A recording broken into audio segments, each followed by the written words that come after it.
지난 시간에 제3절에서 우리 교재 73페이지 보시면 제3절에서 현실적인 상황에서 성경신학의 필요에 대해서 알아보았습니다. 왜 성경신학이 필요한가? 신학적인 난제, 사실 지금 현재로서 교회가 침체하는 것은 여러 가지 핑계를 냅니다. 코로나 때문에 그렇다, 교파 싸움 때문에 그렇다, 또 지도자들의 타락 때문에 그렇다, 각종 얘기가 많지만은 가장 근원적인 것은 신학적인 혼란 때문입니다. 지성인들이 좀 더 기독교 진리에 대해서 바르게 알아보려고 하다가 보면 한도 끝도 없고 정답도 없고 그러다 보니까 벌써 지성인들이 흔들리다 보니까 대학 교수들이 기독교를 폄하하게 되고요. 성경을 다 폄하하게 되고 이러다 보니까 젊은이들이 점점 기독교를 멀리하게 되고 유럽에서도 그랬고 유럽에서는 코로나가 없었어도 다 교회가 정말 문 닫아지는 그런 불운의 역사가 있었잖아요. 한국도 역시 코로나 핑계대면 안 돼요. 코로나가 있어도 진리가 확정이 됐으면 변함없이 교회는 교회대로 성장하고 또한 견고하게 진리를 수호해 갈 수 있다는 사실입니다. 그런데 신학적인 난제가 가장 큰 문제로 등장을 하죠.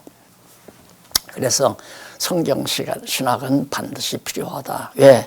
성경신학 아니면 신학적 난제와 혼란을 잠재울 수가 없으니까.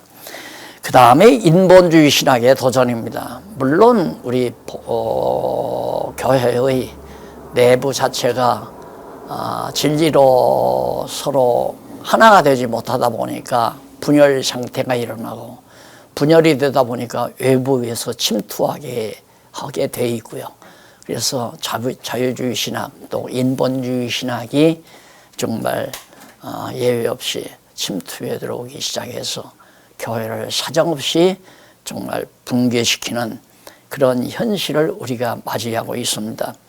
그 다음에 이미 살펴본 바지만은 사이비 집단의 발흥, 사이비 집단들이 한국에서는 끊임없이 초기부터 끊임없이 사이비 집단들이 교회들을 흔들어 놓고 있습니다. 정말 한참 성장 과정에서도 무섭게 큰 사이비 집단들이 드러나서 교회를 혼란하게 만들고 교회를 침체하게 만드는 그런 결과를 이루어 놓는 오늘의 현실이기 때문에 성경신학은 그런 의미에서 현실적인 상황에서 꼭 필요하다 하는 문제를 지난 시간에 살펴봤습니다. 그러면 도대체 성경신학이 목적하는 바가 뭐냐? 성경신학의 목적하는 바가 분명히 무엇이기에 그렇게 성경신학은 이 시대에 필요한가? 그런 논리적 흐름 속에서 제4절 성경신학의 목적을 살펴보게 됩니다.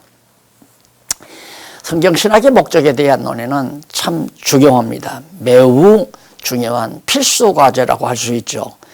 개혁파 신학은 신학의 근본 목적을 확정적으로 제시하지 못했습니다. 신학의 근본 목적이 뭐냐?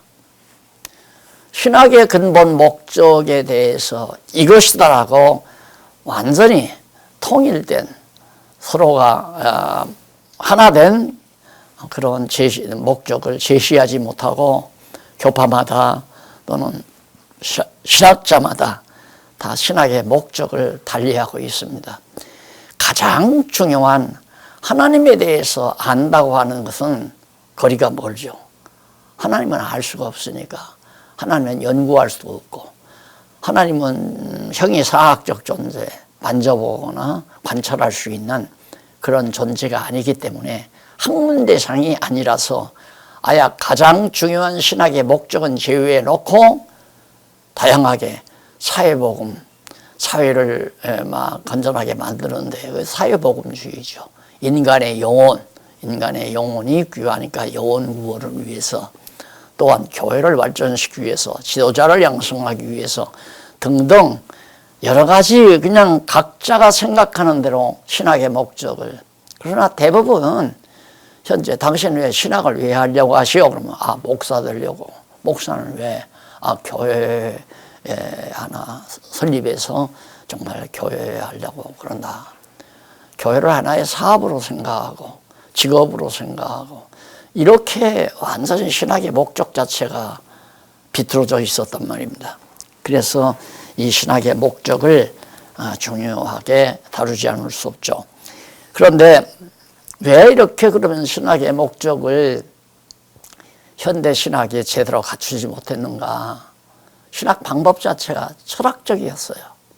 철학적 방법, 철학적 논증 방법으로 답습한 결과, 그냥 어떤 가정에 의해서. 그러니까 신은 학문적으로 논리적으로 증명할 수 있는 존재가 아니니까, 학적 대상이 아니다, 학문 대상이 아니다 제외해 놓고 보니까 이제는 철학과 만나는 거예요.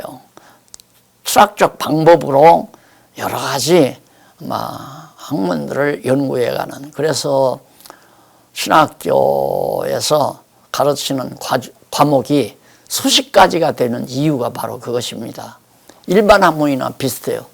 일반 학문에서 인식론 가르치니까 신학에서도 인식론, 일반 학문 윤리학 가르치니까 기독교 윤리학 가르쳐야 되고, 일반 학문에서도 논리학 가르치니까 논리학, 변증학, 변증학, 그다음 변해학, 변박론, 이런 등등의 이론들을 신학교에서도 가르친단 말입니다. 그러다 보니까 신학을 왜 하는가? 목적이 분명하지 않을 수밖에 없었다 하는 얘기죠. 그래서 신비주의자들은 겉으로 성경을 중요하게 여기지만은 그건 어리석은 성경을 중요하게 여기는 게 아니죠. 그래서 역시 성경을 모르니까 신학이 매우 흔들리게 되고 목적 자체도 분명하지 못했다. 그 다음 이제 74페이지 위에서 세 번째 줄 중간 좀 지나서 이로 인해 개신교 지도자들은 성경을 무조건 하나님의 말씀으로 믿으라고 권하거나 하나님의 존재는 확증할 수 없으나 무조건 믿는 것이 참 신앙이라고 역설한다. 하나님은 증명이 안 되니까 그냥 있다고 무조건 믿어라. 또 성경도 무조건 하나님의 말씀이라고 믿어라. 여기서부터 출발하는 거죠. 그러니까 확증이 없는 무조건 믿으라는 데서부터 출발하는 게 보수주의의 특색이에요. 제가 보수신학을 해보니까 바로 그거 들어가요. 가장 중요한 것, 신학을 위해서는 가장 중요한 문제에 접근하게 되면 무조건 믿어라. 그거 일일이 따지지 말고, 그거 증명할 수 없다. 증명한 사람도 없고. 그러니까 성경이 어떻게 하나님의 말씀이냐. 그 성경이 하나님의 말씀이라고 했으니까 성경을 하나님의 말씀으로 믿어라 이거예요. 이렇고 이래서 이렇기 때문에 성경은 하나님 말씀일 수밖에 없다. 그래서 딱 떨어지게 그렇게 얘기를 해야 천하 없는 논증가라 할지라도 믿어질 수밖에 없잖아요. 하나님도 마찬가지예요. 그냥 있을 거라고 믿어라. 그게 철학적 가정 아니에요? 그게 신학도 하나님이 존재한다고 가정하고 믿으라는 얘기죠. 그래서 이게 가장 큰 문제다 하는 얘기입니다. 그래서 성경의 절대 권위를 내세우는 전통개혁파 교회에서 벌어지는 참으로 우울하고 참담한 모습입니다. 최고의 진리, 종교라고 하는 것이 마루종자 최고 종자 아니에요. 최고의 진리를 가르치는 교회, 이게 바로 종교예요. 종교는 그 이상 다른 진리가 없는 절대 진리를 가르칠 수 있는 것이라야만이 진정한 종교다. 국어사전에서 나오는 종교는 그 정의가 전혀 다르죠. 제가 정의하는 종교는 최고의 진리, 절대적인 진리를 가르칠 수 있어야만이 올바른 종교다. 그것이 바른 종교. 그렇기 때문에 절대 진리는 하나밖에 없기 때문에 종교도 하나일 수밖에는 없다 하는 얘기입니다. 하지만 성경신학은 절대 진리에 대한 완벽한 근거와 분명한 결과를 확정하여 그 목적을 완전히 달성한 신학이다. 곧 하나님의 존재 확증을 통해 성경적 신관, 하나님의 존재 확증을 통해 성경적 신관 정립에 의한 성경적 인생관과 성경적 가치관을 완벽하게 달성했다. 신학의 목적이란 가장 근본이 바로 하나님 신관, 성경적 신관이에요. 신관이 정확하게 정립돼야 돼요. 그러면 그 신관이 정립됨으로 말미암아서 부수적으로 정립되는 것이 뭐냐면 따라오는 인생관이 정립이 돼요. 하나님을 알면 인간을 알게 되어 있습니다. 인간이 도대체 어떤 존재인가, 인간의 가치는 무엇이고 존재 의미는 무엇이고 인간이 정말 좀 해야 할 일은 무엇인가, 이런 것들을 구체적으로 알 수 있는 것이 신관 정립이 없이는 안 돼요. 그러니까 근본적으로 신관 정립이 되면 지엽적으로 인생관 정립이 돼요. 인생관 정립이 되면 신관과 인생관 속에서 뭐가 나오냐면 가치관 정립이 돼요. 가치관. 도대체 이 세상에서 가장 가치로운 것이 뭐냐, 그 가치관을 깨달아 알게 되어 있습니다. 그래서 신학의 목적은 근본적으로 성경적 신관, 지엽적으로 성경적 인생관, 그 다음 그 결과적으로 인생의 가치관, 이 세상에서의 모든 가치관이 성경적 가치관이 정립이 된다. 그래서 이것이 바로 신학의 목적입니다. 신학의 목적 세 가지, 즉 성경적 신관, 성경적 인생관, 그 다음에 성경적 가치관 정립이 바로 성경신학의 목적이다. 그러니까 신학교에서 이렇게 성경적 신관과 인생관과 가치관이 정립되도록 정확하게만 가르쳐줬으면 왜 교회가 흔들립니까?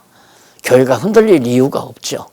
교회가 무너질 염려도 없고 반석 위에 져 있는데 이 철통 같은 아주 굳건한 진리 반석 위에 교회가 세워졌는데 아무리 풍랑이 일고 비가 내려도 왜 교회가 무너지겠느냐 이 말이에요. 그래서 먼저 그러면 성경적 신관 정립에 대해서 알아보도록 하겠습니다. 이 성경적 1차적인 근본 목적은 성경적 신관 정립에 있습니다. 1차적인 근본 목적이에요. 그래서 이는 여호와 계시라는 성경 전체의 단일 주제와 일맥상통하는 개념입니다. 이게 신관 정립하면 여호와 계시라고 하는 성경 전체의 단일 주제, 절대 주제죠. 단일 주제와 맥이 통하잖아요. 아, 여호와 하나님이 당신을 계시했으니까 그 계시를 통해서 우리는 하나님을 분명히 알 수 있겠구나. 그래서 성경적 신관이 정립된다는 얘기죠. 따라서 성경 신학에서는 진리 인식의 근본 대상이 오직 창조주 하나님이다. 진리를 배워야 나. 누구나 지금 진리를 찾아 애쓰지 않아요. 많은 철학자들이나 과학자들이나 허다한 지성인들이 추구하는 바가 뭐냐? 진리를 알고 싶다 이거예요. 진리를. 옛 철인들도 진리를 찾아서 낮에도 등불을 켜들고 돌아다녔다고 그러잖아요. 당신 왜 대낮에 등불을 켜고 다니느냐? 그러니까 진리를 찾아서 헤매고 있다 이거예요. 인간이 인간됨됨은 인간이 동물과 다른 점은 진리를 추구한다는 데 있습니다. 진리 추구할 마음이 없는 인간은 동물과 똑같아요. 동물처럼 맛있는 거 먹으면 배부르면 좋고 동물이 하고 싶은 대로 자기 본능대로 행동하고 그게 동물이듯이 인간도 진리를 추구하는 바가 없으면 동물과 똑같이 본능만을 추구하며 살아요. 자기 본능 충족을 위해서. 먹고 싶을 때 먹고, 가지고 싶은 거 갖고, 누리고 싶은 거 누리고. 그게 다 인간 본능에서 나오는 거 아니에요. 그 본능에 빠져서 살면 동물과 똑같아요. 그러니까 요즘 대학 교수들이 하는 말이 틀린 말이 아니에요. 인간은 동물과 다름이 없다. 똑같다. 똑같이 동물이다. 그러니 가치를 따지지 말고 의미를 따지지 말아라. 목적을 따지지 말아라. 그냥 되는 대로 살고 그냥 하고 싶은 대로 내 멋대로 살아라 그 말이에요. 본능대로. 호랑이가 본능대로 살고 코끼리가 본능대로 살고 짐승들이 본능대로 살듯이 인간도 동물의 일종이기 때문에 본능 따라 사는 거지 뭐 역사의 의미라든가 가치라든가 이런 건 다 부질없는 얘기다. 고도의 학자라고 하는 대학 교수들이 그런 책을 써내고 있잖아요. 아니에요. 인간이 인간됨 되면 진리를 추구하는 데 있습니다. 진리를 추구할 생각이 없는 사람은 그건 동물 쪽으로 간다고. 신앙인도 마찬가지예요. 신앙인도 육체의 소욕이 강하면 동물처럼 그냥 살아갑니다. 그러나 영의 소욕이 강하게 되면 진리를 추구하게 돼요. 그 진리의 근본이 누구냐면 하나님이죠. 예수님이 그랬잖아요. 나는 진리요, 길이요, 진리요, 생명이다. 예수님이 그랬듯이 결국 진리의 근본 목표는 하나님입니다. 하나님을 알고자 하는 것이 진리의 최상의 목표라고 하는 것. 그래서 오직 창조주 하나님 거기에 한번 160일 각주 한번 찾아보실까요? 밑에 161번 보면 이사야 42장 5절 하늘을 창조하여 펴시고 땅과 그 소산을 베푸시며 땅 위의 백성에게 호흡을 주시며 땅에 행하는 자에게 신을 주시는 하나님 여호와께서 이같이 말씀하시되 여호와 하나님이 우주와 만물을 다 주관하시고 다스리시고 섭리하시고 전부가 다 어느 것 하나 하나님의 능력에 손길이 없이 움직이거나 자라나거나 결실을 맺거나 하는 게 하나도 없습니다. 우리 인간도 하나님의 힘을 입어서 능력을 힘입어 살며 기도하며 있다고 그랬잖아요. 살기도 하고 움직이기도 하고 존재할 수도 있다. 그런 이 세상 어느 만물도 하나님 없이는 존재할 수도 없고 공전과 자전을 할 수도 없어요. 근데 자연과학자들은 저절로 그렇게 된다. 그래서 자연이라는 말을 쓰잖아요. 그런 엉터리 같은 얘기죠. 자연이 아니에요. 자연이 아니고 하나님의 섭리의 대상이지, 피조물이지. 그래서 하나님이 지금도 역사하시기 때문에 지구가 돌고 공전을 하고 자전을 하고 우주가 움직이고 모든 만물이 생성하고 자라나고 바람이 불고 비가 오고 정말 해가 뜨고 지고 뭐 등등 인간이 생성하고 번성하고 병들고 죽어가고 이 모든 것 어느 일 하나든지 하나님의 섭리 없이는 불가능하잖아요. 하나님의 능력의 섭리가 좌우하시는 거란 말입니다. 그러나 개혁파 신학은 하나님의 존재 자체보다는 지엽적인 주제들에 대해서 더 관심을 기울이는 것이 경향이 농후합니다. 하나님에 대해서는 관심이 없어요. 하나님을 알려고 하지는 않아요. 그건 그냥 당연히 하나님이 있다. 어떤 하나님? 구체적으로 이래서 이렇고 이런 하나님이 존재하신다라고 하는 확정할 수 있는 그런 이론은 전개하지 아니하고 신학교에서 하나님을 배우는 것이 아니라 목회 방법을 배우고 인간 다루는 방법을 배우고 성공하는 방법을 배우고 여러 가지 방법과 수단에 빠져 있는 교회신학이나 주경신학이나 역사신학이나 정말 실천신학 모두가 다 성경에서 거리가 먼 내용들을 얘기하고 있잖아요. 그런데 성경신학은 개혁파 신학의 한계를 극복하면서 오직 하나님에 대한 총체적인 진리 확증을 신학의 본래의 임무와 목적으로 삼는다. 신학의 목적이 뭐냐? 하나님의 존재. 하나님에 대한 총체적인 진리란 말은 존재와 속성과 사역 등등 하나님에 관한 모든 진리를 우리가 목표로 하고 목적으로 하고 신학을 연구한다. 곧 하나님의 특별 계시인 성경에 붙박인. 그럼 뭘 통해서 그렇게 하는가? 근본 교제는 성경이에요. 하나님께서 자신을 계시하신, 여호와를 계시하신 성경 자체가 신학의 근본 교제, 가장 중요한 텍스트예요. 거듭도 얘기하지만 이렇게 알고 보면 야, 신학교에서 성경을 안 가르친다는 것은 넌센스죠. 있을 수 없는 일이 있는 거예요, 지금. 한국교회 안에도 세계교회에도 신학을 한다는 신학대학에서 성경 과목이 없어요. 성경 과목이. 제가 성경에 대해서 질문했더니만 교수가 그래요. 그 성경학교 나가서 성경학교에 가서 물어보라고 그러더라고요. 신학이니까 여기는 신학만 다루지 성경은 안 다룬다고. 제가 볼 때는 그러면 성경학교가 신학대학보다 높은 학문이에요. 예. 거꾸로 된 거죠. 거꾸로. 자, 그래서 결국 성경신학에서는 성경 자체 안에 달려있는 붙박혀 있는 논리의 일관성, 구조의 통일성, 그리고 주제의 단일성, 주제가 하나밖에 없단 말입니다. 그리고 주제가 하나밖에 없다 보니까 성경의 의미가 아주 단순해요. 거기에 기반을 둔 신관정립을 근본 목적으로 삼고 있다. 자, 그러면 신학이란 뭔가? 성경에 붙박혀 있는 논리적인 일관성과 구조의 통일성과 주제의 단일성과 그다음 의미의 단순성에 의한 진리체계의 완벽한 체계를 갖춘 성경을 깊이 연구하는 것이 성경신학이에요.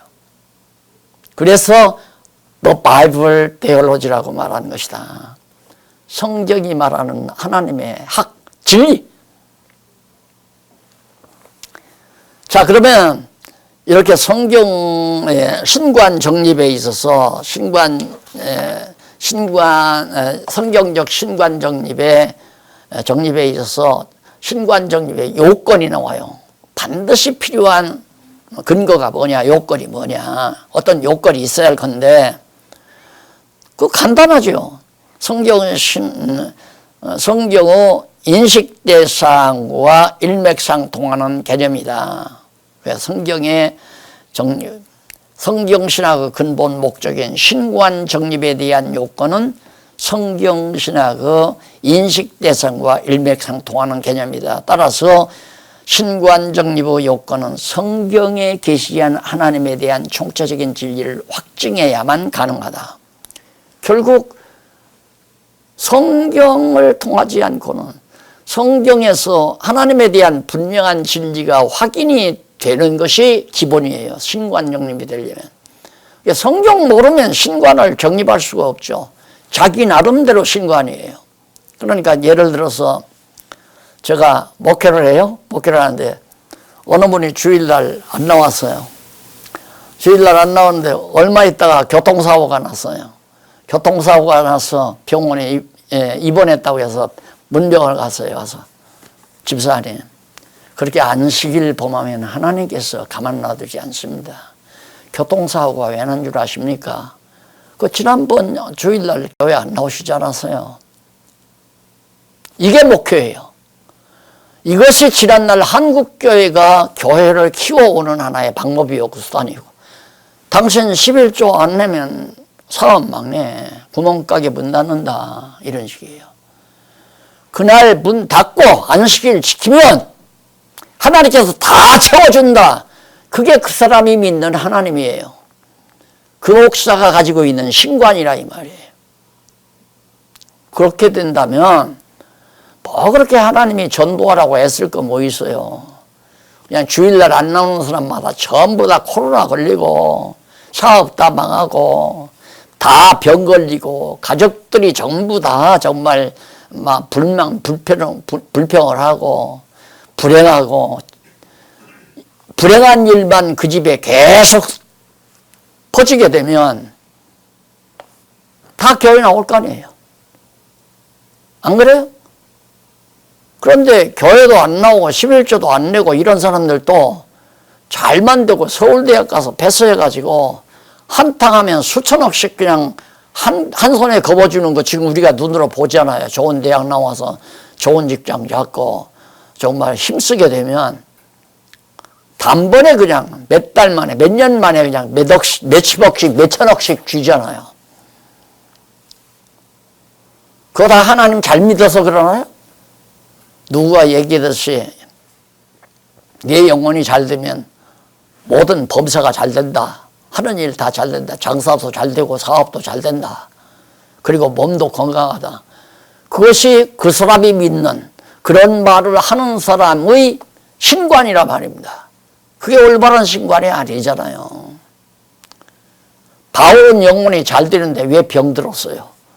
왜 가는 곳마다 무엇 때문에 두들겨 맞아요? 욥은 영혼이 잘 됐는데 왜 망해요? 왜 하나님께서 사단에게 맡겨요? 전혀 맞지 않는 얘기예요. 신관이 잘못되니까 이런 사람들이 결국 교회 지도자로 나가서 잘못된 하나님을 가르치다 보니까 교회가 망할 수밖에 없는 거죠.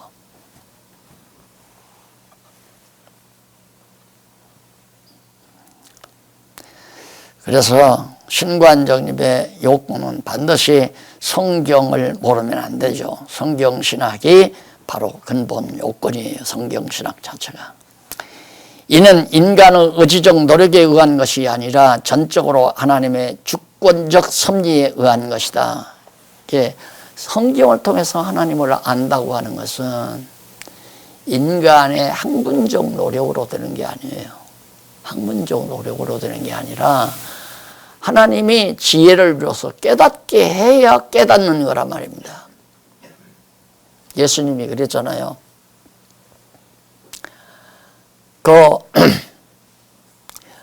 예수님께서 비유를 들어요. 마음밭, 내 마음밭, 돌짝밭길, 옥토밭, 그 다음 가시덤불, 길가와 같은 땅, 이런 마음밭을 들어서 설명을 하니까 저게 무슨 뜻일까? 아무도 알아듣는 사람이 없어요. 제자들도 못 알아들어요. 그러니까 예수님이 제자들을 따로 데리고 나가서 네 가지 마음밭에 대해서 설명을 해줬잖아요. 그러니까 제자들이 있다가 그러면 예수님 아까 그때 말씀하실 때 쉽게 그렇게 말씀하셨으면 우리가 다 알아듣지 않습니까? 그러니까 예수님께서 그랬어요. 알아듣는 것이 너희에게는 허락되어 있지만은 저들에게는 허락이 안 되어 있죠. 저들은 알아들으면 안 된다. 깨닫지 못하게 하기 위해서 어렵게 비유를 들어서 말한 것이다.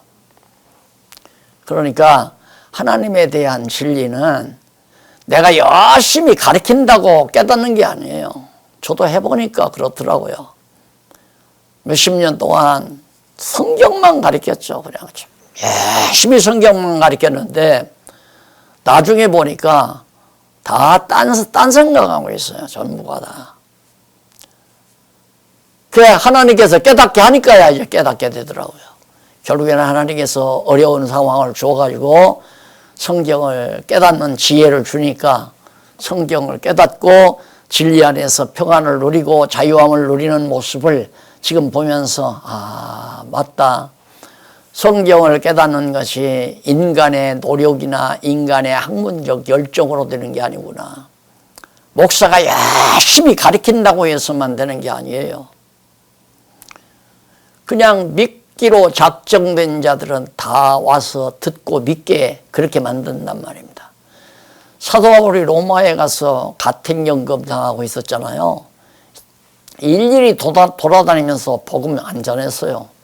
그냥 가택연금 당해서 앉아있는데 그 로마 시내 시가지에 믿기로 작정된 자들은 다 와서 하나님께서 오게 만들어요. 마음을 주어서 오게 만들어요. 죄송합니다. 제가 목사로서 아이 교회 나오시라고, 우리 교회 나오시라고 이 말을 해본 적이 없어요. 목회하면서 우리 교회로 나오시라고, 우리 교회로 나오시라고 가르치다 보면 소문 듣고 우리 교회로 나와요. 나오면 나와서 말씀을 들어요. 그럼 어떻게 오셨느냐, 여차여차해서 말씀 듣고 왔습니다. 말씀 좀 들으면 그래요, 공부 열심히 하세요. 아무 데서라도 공부 열심히 하시면 됩니다. 이 말은 해도 교회에 꼭 나오십시오, 우리 교회로 나오십시오, 이 말을 해본 적이 없어요. 왜? 하나님께서 우리 교회에 나와서 듣기로 작정된 자들은 다 듣고 깨달아 믿게 돼 있는 거고, 안 그러는 사람은 못 듣게 하나님께서 하시는 걸 내가 나오란다고 나오겠어요? 안 나와요. 나왔다고도 돌짝밭에 떨어진 씨앗처럼 막 무성하게 자라난다고 다 시들어버리고, 가시덤불에 난 씨앗 마냥 처음에는 막 자라나다가 가시덤불에 다 덮여서 죽어버리고, 길가에 떨어진 건 너무 딱딱한 밭이라서 아야 싹도 나지 아니고 새들이 와서 쪼아먹어버리고, 결국은 하나님께서 준비하신 옥토밭, 마음밭이 옥토밭에 하나님의 말씀의 씨앗이 떨어져서 깨달아 자라나게 되고 열매를 맺게 된다, 그런 뜻입니다. 그래서 성경은 인간적인 수단 방법으로 아무리 해야 필요 없어요. 여러분 학교 자녀들을 보내놓고 공부 열심히 하기 위해서 이제 얼마나 부모들이 노력합니까? 딱 보여서 처음 시험 문제를 받아왔는데 수학 시험이 영 형편이 없어요. 30점밖에 안 돼요. 그러니까 나무랄 수도 없고, 좀 교양이 좀 있는 부모라서 아버지가 얘기를 합니다. 야, 너 이번에는 실수를 좀 한 것 같아. 그러니까 내가 너 50점만 받아오면 내가 용돈을 조금 더 올려주마. 유혹을 합니다. 용돈 줄 테니까 공부해라, 이런 얘기죠. 용돈 받기 위해서 열심히 한다고 해서 되는 게 아니잖아요. 용돈 받기 위해서 공부하는 건 용돈만 머릿속에서 왔다 갔다. 10,000원 주던 아버지가 15,000원 준다고 했으니까 5,000원짜리가 왔다 갔다 하지 공부가 더 안 돼요. 어떻게? 자기 스스로 안에서, 자기 안에서 열심히 공부해야 되면 집중력이 생기고 지혜가 열리고 머리가 총명해져야 점점 성적이 오르지, 그 아이에게 어떤 욕심을 불러일으켜서 너 어떻게 하면 어떻게 해주마, 욕심을 불러일으키면 머리가 더 나빠져요, 잘못하면. 그래서 성경 말씀은 신학교로 그러잖아요. 너 이 신학교에 공부 잘해라. A+ 받든가 B- 받든가 받는데 F 학점은 안 된다. 취급을 못한다. 너 빨리 신학 졸업하고 강송호시 패스하고 목사고시 패스해야 너 목사가 돼서 교회에 나가가지고 좋은 직장 생활할 수 있다. 잘 먹고 잘 살 수 있다. 그거 아니에요. 신학교 오는 학생들이 머릿속에 그게 가득하다 이 말입니다. 야, 목사만 되면 정말 대통령이나 같더라. 목사가 다 교회를 거머쥐고 마음대로 주무를 수 있고. 그래서 좋은 직장으로 한때 난리가 났었어요. 20-30년 전만 해도. 그래서 신학교마다 막 붐이 일어나고 신학교 수가 점점 많아지고 자꾸 여기저기서 신학교 만드니까. 근데 지금 안 되잖아요. 왜? 목사 안 돼서 안 되나요? 돈벌이가 안 되니까 안 가는 거예요. 진리를 사모하는 사람이 신학을 와야죠. 하나님에 대해서 알고 싶은 사람은 신학에 와서 공부하면 되죠. 성경 신학을 하면 돼요. 그건 어떤 대가가 없어요. 진리를 깨닫는 것이죠. 하나님을 아는 것 자체죠. 그게 얼마나 대단한 겁니까? 하나님을 알면 인생이 내가 무엇인가, 인생이 무엇인가를 알게 되고, 인생이 무엇인가를 알면 가치관을 깨달아 살게 되는데, 왜 요즘 지금 점점 여러분 아침 신문에 보는 거, 어느 신문에서 마약을 허용하자. 마약. 마약을 허용하자. 왜? 마약 없이는 못 사는 세상이니까. 인간이 정신세계가 허황되니까 이 정신세계를 마비시켜야 황홀경에 빠져서 행복감을 느낀다 이 말이에요. 그러니까 나라에서 정부에서 국회에서 정식으로 법으로 통과하자. 마약 허용하기로. 부결은 됐어요. 아직은 부결. 자, 이런 문제가 뭔가. 최고가 마약 아니에요? 결국 인간은 많이 돈을 많이 가져가지고 살아보니까 한국적 상황에서 오징어 게임 나오잖아요. 그게 사회 현상이에요. 오징어 게임. 그 뭐예요? 약육강식 세계죠. 강한 자는 사정없이 약자 물어 죽이고 물어 뜯고 밥으로 삼고 동물 세계나 똑같잖아요. 그게 허탈한 거죠. 이성을 지닌 인간으로서는 이게 뭐냐? 인간 사회라는 게, 정치라는 게 도대체 뭐냐? 이런 문제. 신문에 났잖아요. 벌어갖고 자꾸만 정부에서 세금으로 내라 하고서 돈을 많이 사놨는데 다 뺏길까봐 해외로 돈을 빼돌렸다는 의심을 받고 지금 조사받는다고 그러잖아요. 만족이 없어요. 돈을 많이 가져봤자 만족이 없어요. 아무리 건강해봤자 만족이 없고, 아무리 쾌락을 즐겨봤자 쾌락이 끝난다면 허탈하고, 육체의 쾌락은 허탈감을 불러오잖아요. 허전함. 막내 손녀가 발레를 하는데 공연을 하고 나면 허전하다고 그러는데요.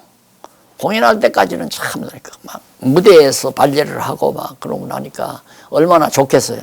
그거 끝나고 나면 허탈한 거죠. 어린데도.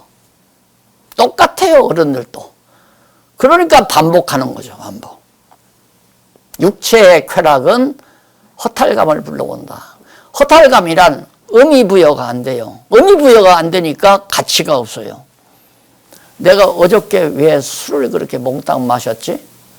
마실 때는 좋았는데 통쾌하고 고함 빵빵 지르면서 어깨 펴고 그랬는데 술에 취해서 밤잠 자고 나서 딱 아침에 일어나 보니까 허탈하다 이 말입니다. 다시는 내가 술을 안 먹어야지. 안 돼요. 저녁 때 석양반에는 또 술집 생각이 또 나요. 또 가요. 내가 명문서 강의할 때 어느 여학생이 계속 그 고민을 얘기해요. 저는 대학 나와서 맥주 마시기 시작했어요. 나는 맥주 없이는 못 사는 사람이에요. 그런데 내 병은 목사님밖에는 못 고칠 것 같아요. 오늘 나와서 강의 들어보니까 뭔가 자기 안에 인생의 의미가 하나하나 발견이 된다는 거예요. 그게 매우 중요합니다. 최고의 인간의 재산, 실제 재산, 의미와 가치, 목적, 나는 왜 사는가, 내 삶의 의미는 뭔가, 어떻게 살 것인가 딱 정리가 돼야 되잖아요. 그래야 흔들림 없이 살죠. 그게 인간 아니에요. 그게 동물과 다른 사람이죠.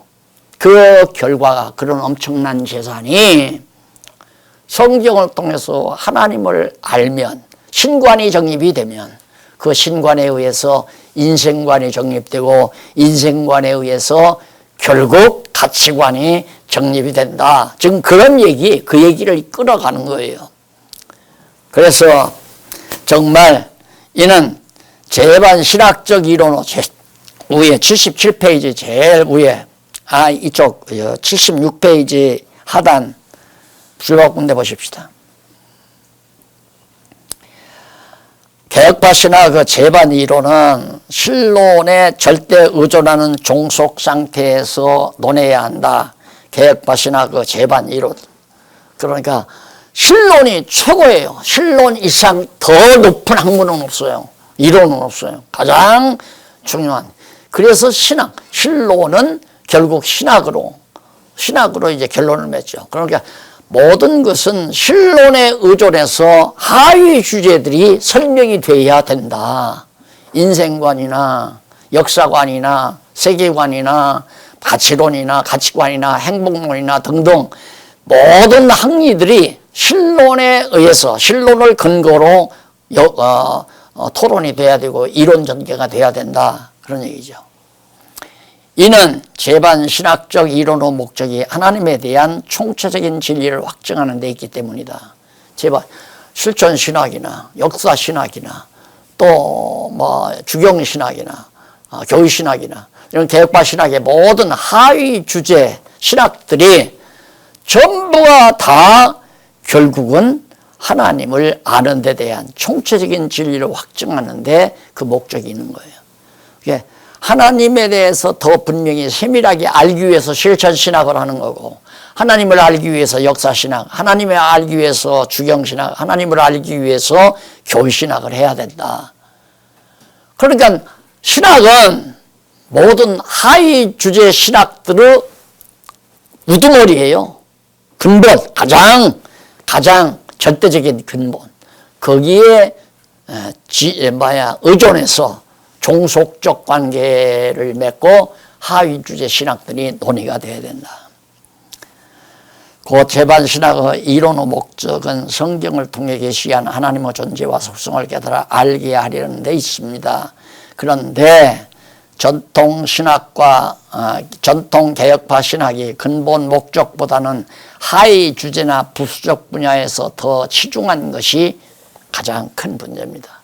전통 신학이 답답하게 되신 게 뭐냐면, 실천 신학은 목회 방법 가르치는 거예요. 쉽게 말하면 신앙생활하는 방법이나 목회 방법.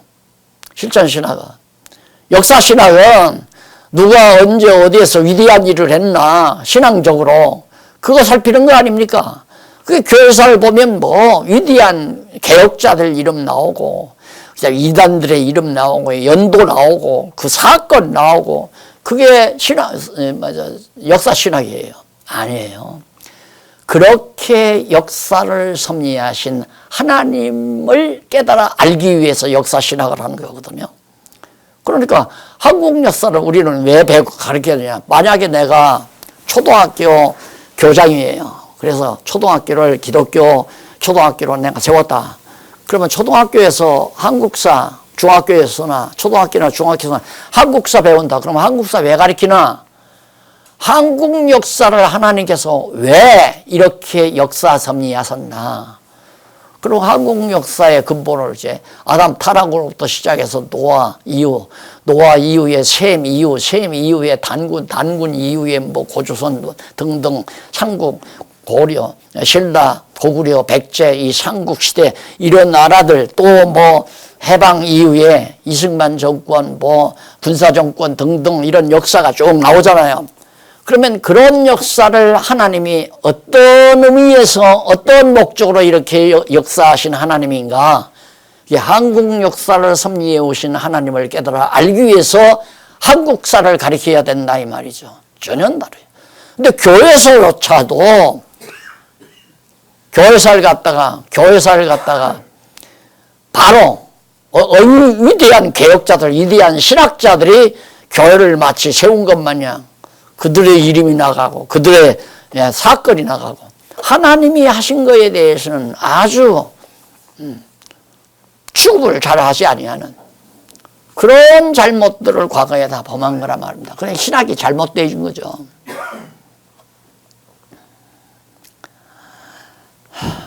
그런데 전통 개혁파 신학 근본 목적보다는 하위 주제나 부수적인 분야에 더 치중한 것이 문제다. 특히 신론을 구원론에 종속시킨 이른바 구속사 중심의 신학이 바로 그 대표적인 예이다. 지금 뭐 가장 한국에서 보수신학이라고 하는 보수신학자들이라고 또 보수신학을 나왔다고 하는 목회자들이 구속사 이거 건들면 다 이다들 알아요. 구속사가 진리다 이거예요. 구속사는 뭐냐? 구속이 죄야. 구원하기 위한 하나님이에요. 하나님을 알기 위한 구원의 섭리가 아니라 인간을 구원하기 위한 하나님이에요. 하나님이 답답해서 인간이 돼서 인간을 구원했다는 거죠. 그게 올바른 이론입니까? 왜 하나님이 인간을 타락시켜 구원시켰는가? 하나님이 주재해야 돼야죠. 타락한 인간이 타락했다. 타락한 인간을 구원하기 위해서 하나님이 인간의 몸을 입고 이 땅에 오셨다. 그러니까 주어는 인간이 타락이에요. 인간이 타락했기 때문에 하나님이 인간을 타락시켜서 구원시켰다라고 말하지 않고 인간이 타락했다. 그래서 타락한 인간을 구원하기 위해서 하나님이 바로 인간이 돼서 이 땅에 오셔가지고 우리를 구원했다. 구원을 위한 하나님으로 가리킨다 이 말이에요. 잘못된 거예요.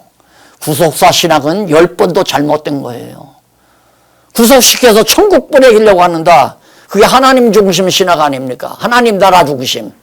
하나님 나라, 우리 구원받아서 하나님 나라 가게 하려고 한다. 그래 하나님 나라를 보여주려고 한다. 그것도 구속사나 별 차이 없는 신학이에요.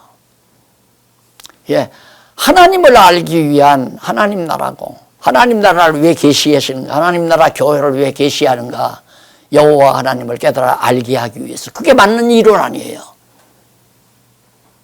인간을 구원해서 천국 보내려고 하나님 나라를 보여줬다. 그것이 성경에 하나님 나라 계시다. 그래서 하나님 나라 중심 신학이 조금 발전한 신학처럼 돛전 개전이에요. 그게 그거예요. 발전은 무슨 발전이에요.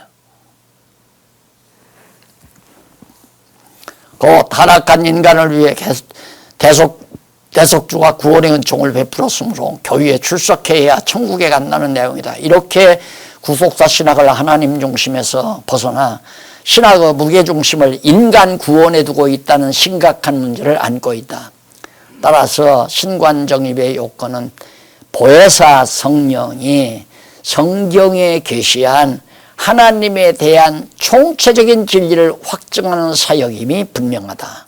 그러면 신관정립의 중요한 요건은 뭐냐? 거기 나오는 결론적으로 신관정립의 요건은 누가? 보혜사 성령이, 신학자가, 신학교수가, 목사가, 박용기가 아니에요. 보혜사 성령이 뭘 가지고 성경에 계시한 하나님에 대한 총체적인 진리를, 하나님의 진리, 신학을, 그러니까 하나님에 대한 진리를 확증하는 사역.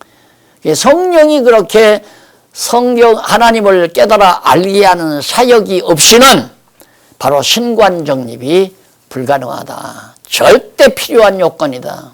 성령의 사역이 성경을 통해서 하나님에 대한 총체적인 진리를 확증시키는 일, 그것 없이는 신학이 절대 불가능하다 하는 얘기입니다. 그래서 신관정립의 요건 알아봤습니다.